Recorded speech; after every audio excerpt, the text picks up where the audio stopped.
The iPad first generation was released all the way back in March of 2010, making it 14 years old. With that said, does it still make sense to buy the first iPad in 2024? What the March 14? How to buy iPad 2024 in 2010? Starting off with the hardware, on the front we have the screen and the classic home button with a square inside. On the right side we find the volume buttons and the mute switch. On the left there is nothing. The bottom contains the 30-pin charging port and the speakers, and the top has the power button located on the right side and the headphone jack. Turning it over and we have the huge Apple logo, the iPad text, the storage variant, and the infamous designed by Apple in California assembled in China text. The sides and back are made of aluminum, which makes the device feel really premium, but it's also kinda slippery. Starting with the device, the panel has our battery and 30 volume buttons on the left and bottom. In the upper right corner is the speaker, there is a power button and a port with a plug. Open it to see a large Apple logo on the iPod icon. Therefore, the product is cheap and modern, it's 13.4mm thick and it weighs 680 grams, making this iPad feel slightly heavy. 13.4 million iPads, P.780 Lynch, and has a unique design. In terms of the display, the first generation iPad has a 9.7 inches IPS LCD display with a resolution of 1024 by 768. The aspect ratio is a 4:3, and the pixel density is 132 pixels per inch, meaning this is a non-retina display. Numbers aside, let's talk about how the screen actually feels like.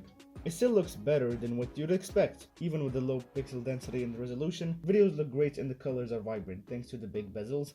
You can rest your fingers without worrying about interfering with the screen. The first iPad came with a 9.7-inch IPS LCD screen with a resolution of 768 by 1024 millimeters, 4:3, and instead of pixels of page 132. This means lower pixel values. The image quality is great and the camera is large enough to fit on your finger. Performance-wise, this iPad came with the A4 processor, the same one found on the iPhone 4, and 256MB of RAM, and it came in 3 storage variants: the base 16GB model, 32 and 64 gigs, as well as a Wi-Fi only model and the cellular model capable of 3G networking. It originally came with iOS 3.2 and got updated all the way to iOS 5.1.1.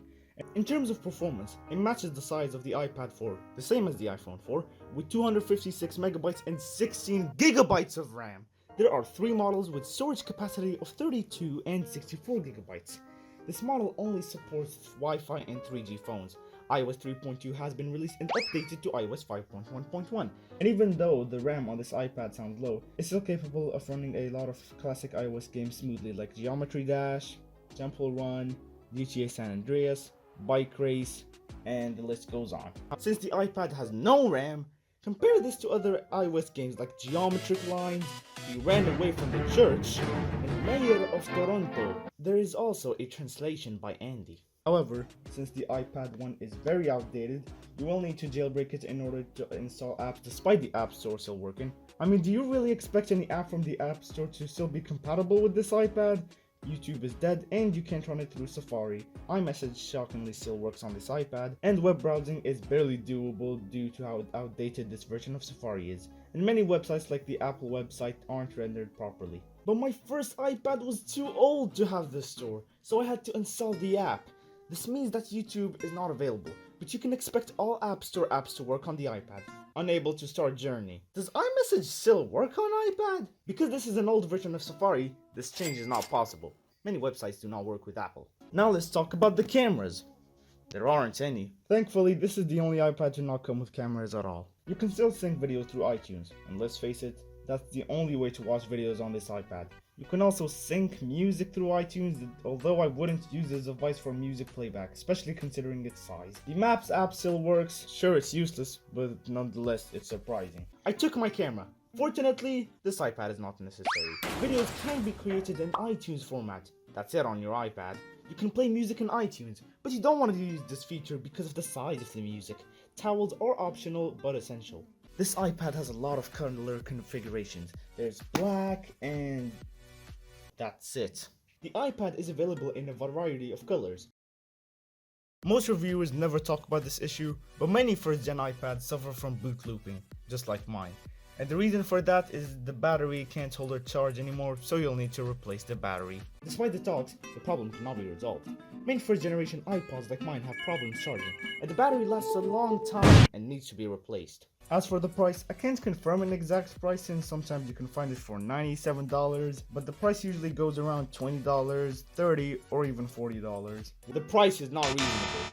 Sometimes $97, but usually $30 to $40. With all of that said, is the iPad first generation still worth buying in 2024? In my opinion, it's only for collection. Otherwise, you're better off with the iPad second generation since it's a major upgrade and significantly cheaper. For example, the first iPad will be released in 2024. See details. Used iPads can be bought and sold. Aaron, I have a new iPad! If you guys like this kind of translated reviews, then do let me know in the comment section and a sub would be appreciated. Peace.